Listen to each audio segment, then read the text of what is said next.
Reports have linked Arsenal with yet another Wolverhampton Wanderers player. After being linked with Pedro Neto and Dan Bentley, maybe this is the third and lucky charm, people. We've been linked with the 23-year-old Joao Gomes, who has since joining Wolves been enhancing his reputation and, in my opinion, established himself as probably one of the worst kept secrets outside of the top six, one of the most underrated central midfielders in the Premier League. Now, it's well known I've got a bias to Brazilian players. I'm not going to lie, Edu, it's very reactionary of myself, but when I see these South American, specifically Brazilian talent pop up in the Prem, I am looking at you funny for as good as you've done at this football club, because again, if we could have intercepted it before he obviously signed for Wolves, then we probably wouldn't be looking at the fees that are being reported, people, which at this point you would have seen on screen. Now, obviously, you know, you look at his profile, you look at his pedigree, you look at how he plays football, bearing in mind he scored twice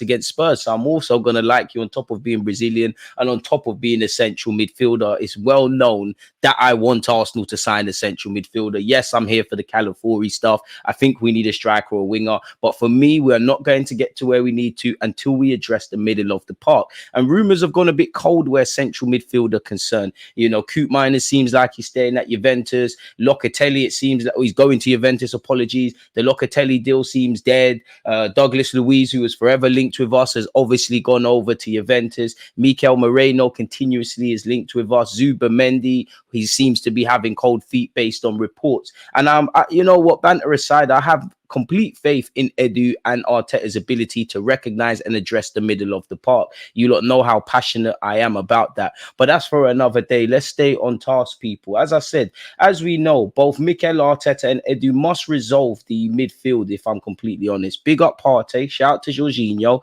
Fabio Vieira and Smith Rowe, but we know, you know, there isn't that long-term partner for Declan Rice and Martin Odegaard to complete that holy trinity in the middle of the park and give us that real long-term ism, if that's even a word, people, or a phrase. And there's a lot to like about the 5'9" Wolverhampton and Brazil midfielder, people. You know, he's described as a pit bull. He grew up idolizing Real Madrid and Brazil legend. We won't talk on his time at Manchester United, Casemiro. On a serious note, that's music to my ears, people. He's multifunctional. He can play as a box-to-box midfielder, can play as a 6, can play as an 8. Of course, there are little things that he could improve in his game. You know, by his own admission, the man himself even says sometimes he dwells on the ball, sometimes when receiving the ball in tight spaces he has issues. But does anyone expect a 23-year-old playing for what, 12 at best 18 months in the Premier League to be the finished article? Now, I say this all the time, but I believe he's got the perfect foundation to build upon. You know, you just go and look in his history so far. He's won a bunch of trophies in Brazil, so he has that winning mentality.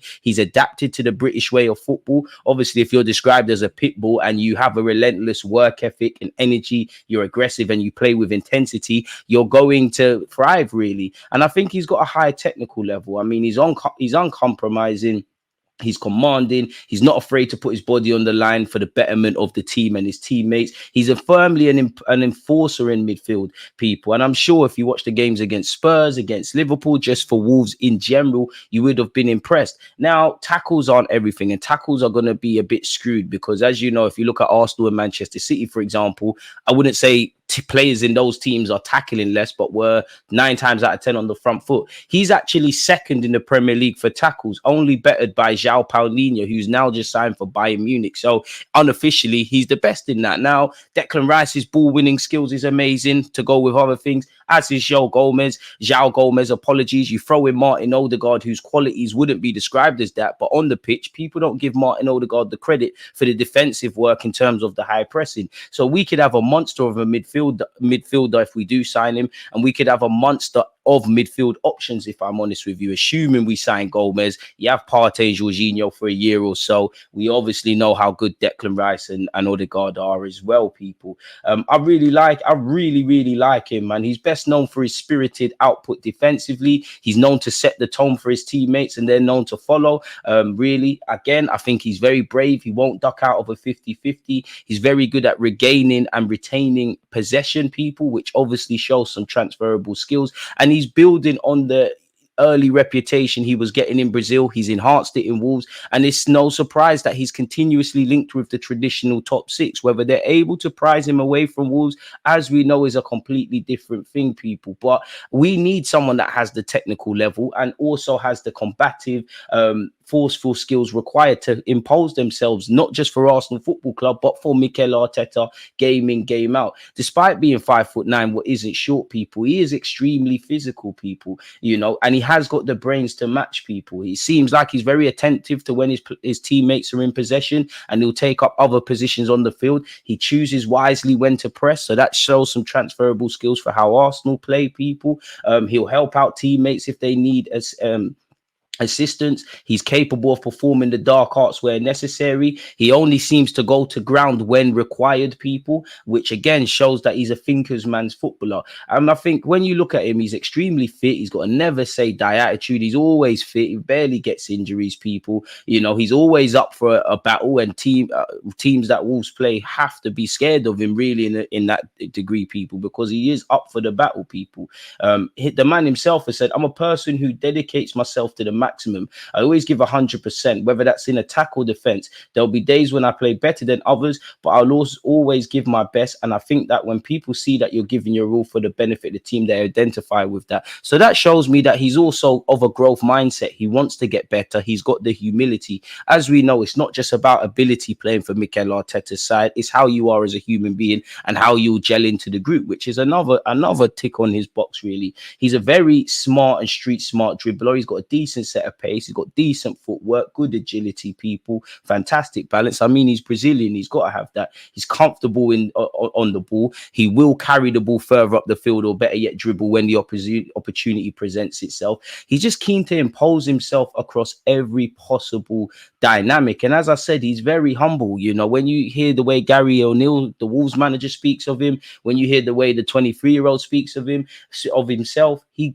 firmly strikes me as someone that obviously has a degree of arrogance. You need that as an athlete, but doesn't let it go over the top, people. And he does have a unique profile. I think he's a multifaceted midfielder, if I'm honest. He's able to loosely play as a 6, as a box-to-box, and a number 8, as you're seeing with loosely Thomas Partey at times and Declan Rice. That's obviously a transferable skill. And there is a unique profile. I mean, there's hardly any profiles in the Premier League who can take up and perform in multiple roles in midfield like him, if I'm honest with you. And again, you know, to go from South America and straight to England, and in the first initial 6 months when he signed for Wolves in January of 2023, you would have thought he came through their academy. Unless you looked at him or heard his name, wouldn't know he's Brazilian. So that shows you he can adapt very quickly.